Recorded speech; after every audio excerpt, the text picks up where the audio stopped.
Olá, estamos iniciando mais uma semana de aula.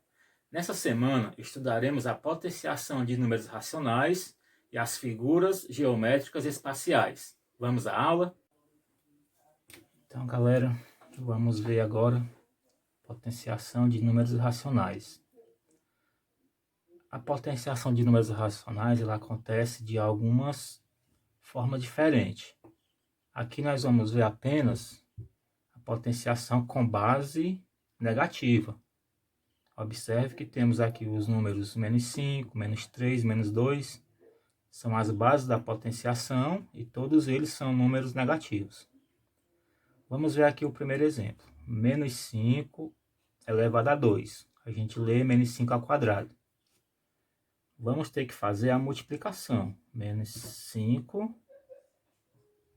Vamos multiplicar por menos 5.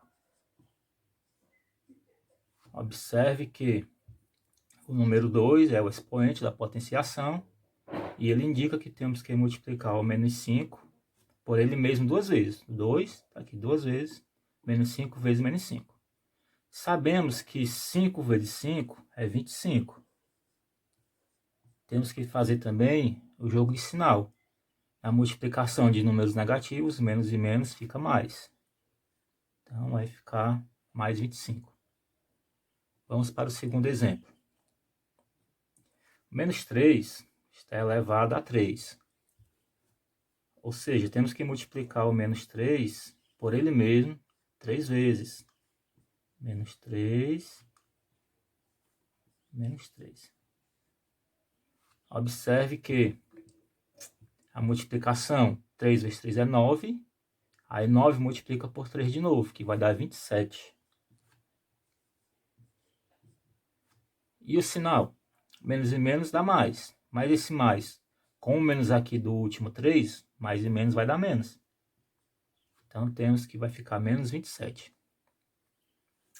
Mais um exemplo. Menos 2 elevado à quarta potência. Agora o menos 2 vai se multiplicar 4 vezes. Menos 2, menos 2, menos 2, menos 2. Vou colocar o resultado aqui embaixo. Observe que 2 vezes 2 é 4, 4 vezes 2 é 8, e 8 vezes 2, 16. E os sinais? Menos e menos dá mais. Mais com esse menos dá menos. E com o outro menos vai dar mais. Então vai ficar positivo. Agora que nós vimos alguns exemplos, vamos rever aqui a questão dos sinais. No primeiro exemplo, menos 5 ao quadrado, o 2 é um número par. Então, esse menos aqui no resultado ficou positivo. No segundo exemplo, menos 3 elevado a 3, o expoente 3 é ímpar. Então, esse menos permaneceu menos. Nesse exemplo aqui, menos 2 elevado à quarta potência, o 4 é par. Então, esse menos ficou positivo. Então, aqui nós temos uma definição que poderemos usar. Se o expoente for número par, vai ficar positivo. Se o expoente for número ímpar, o resultado vai ser negativo. Agora vamos calcular potenciação de números racionais com a potência com o expoente negativo. Então, agora aquele númerozinho que fica lá em cima, que indica quantas vezes nós vamos multiplicar a base, né, que é chamado expoente, ele está negativo.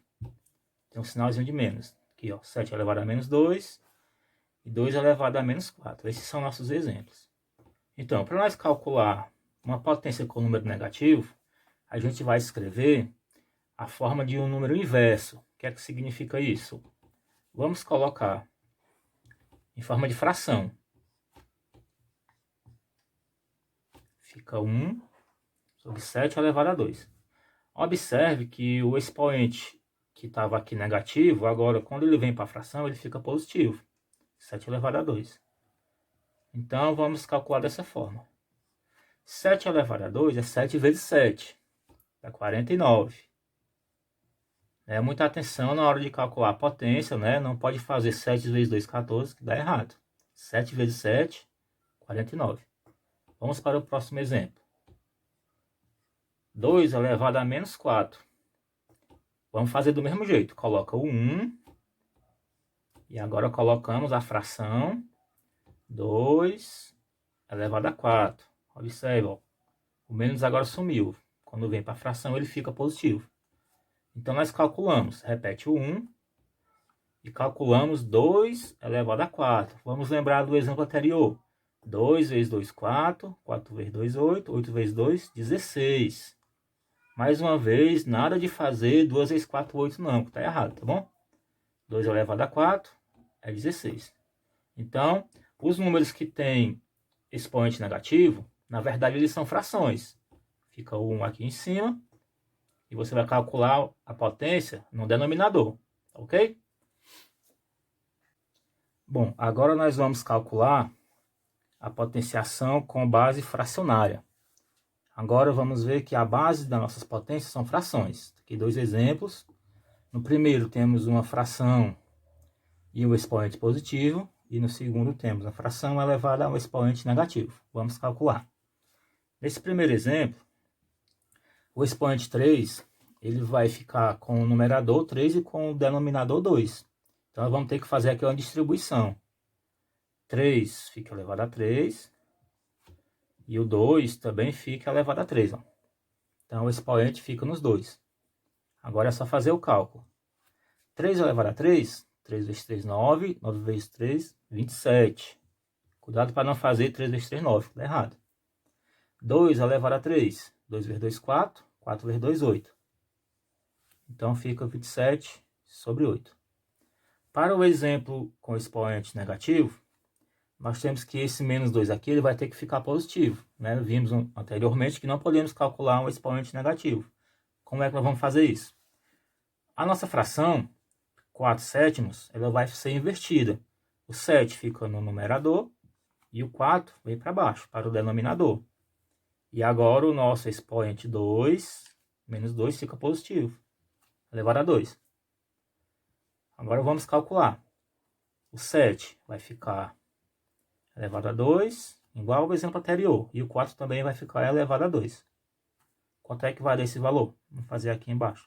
7 vezes 7, 49. 4 vezes 4, 16.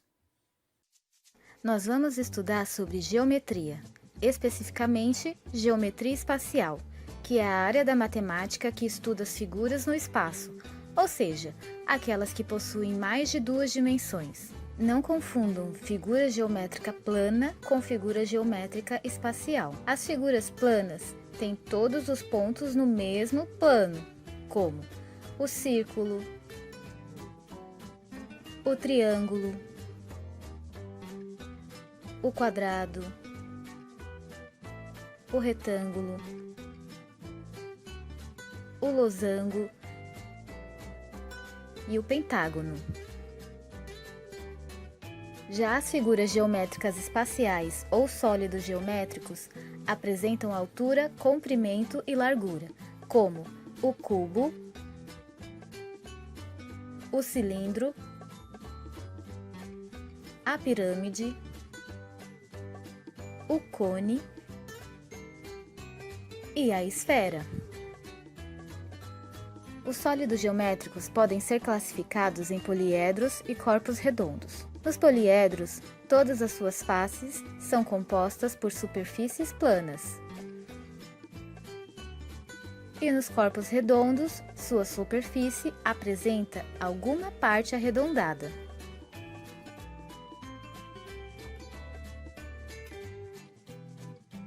Vamos ver se você consegue identificar quais são os corpos redondos desses sólidos geométricos.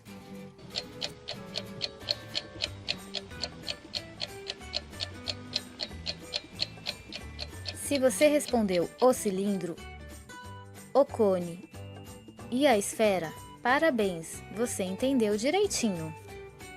Outro conceito que aprenderemos hoje é sobre a planificação de um sólido.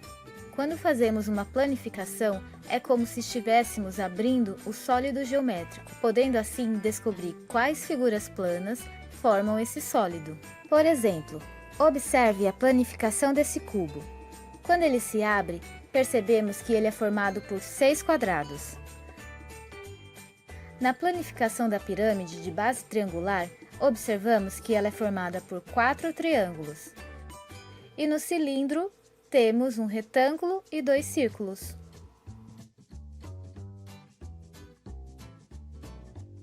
Outra coisa que você já deve ter aprendido é que os sólidos geométricos possuem vértices, arestas e faces. Os vértices são cada pontinho de uma figura geométrica. Por exemplo, observe o cubo. Quantos pontinhos ele tem? Vamos contar? 1, 2, 3, 4, 5, 6, 7, 8. As arestas são as linhas que ligam essas pontas. Então, quantas arestas tem um cubo? Vamos contar? 1, 2, 3, 4, 5, 6, 7, 8, 9, 10, 11, 12. Simples, né? E por último, temos as faces, que são todos os lados da figura geométrica. Vamos contar quantos lados tem? 1, 2, 3, 4, 5, 6. Bem, agora que você já viu os exemplos, façam as atividades, usem a apostila para tirar dúvidas e bons estudos a todos.